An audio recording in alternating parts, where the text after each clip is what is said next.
کہ مسلم لیگ نون نے نواز شریف کو دوبارہ پارٹی کا صدر بنانے کا فیصلہ کر لیا ہے۔ مسلم لیگ نون پنجاب کے صدر رانا ثناءاللہ نے بتایا ہے کہ نون لیگ میں قائد کا عہدہ عزت اور وقار کے لیے پارٹی میں شامل کیا گیا، تاہم پارٹی میں آپریشنل عہدہ صدر کا ہے۔ بتایا کہ میر نواز شریف کو پارٹی کی قیادت سنبھالنے کی درخواست کی گئی ہے اور اس حوالے سے مشاورت کے بعد فیصلہ چند ہفتوں میں ہو جائے گا۔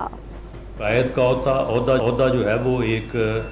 ایک یعنی عزت، ایک رسپیکٹ کے طور پہ ہم نے پارٹی کے کانسٹیٹیوشن میں جو ہے وہ اس کو کریٹ کیا تھا، لیکن پارٹی میں ایک آپریشنل عہدہ ہے وہ صدر کا ہی ہے۔ تو پہلے بھی صدر میاں شہباز شریف صاحب نے کوئی بھی کام ایسا نہیں کیا ہوگا جو ان کی اپروول سے نہیں کیا، تو لیکن یہ اس ناجوازی کو، اس زیادتی کو جو 2017 میں ہوئی، اس کو ہم جو ہے نا وہ ریڈریس کرنا چاہتے ہیں۔ لیکن یہ وہ رائے ہے کہ جس کو ہم پارٹی کے اندر بیٹھ کے ڈسکس کریں گے، آج بھی ہم نے کیا ہے اور آج بھی اس نقطے کے اوپر ہماری ڈیفرنٹ اوپینین ہے،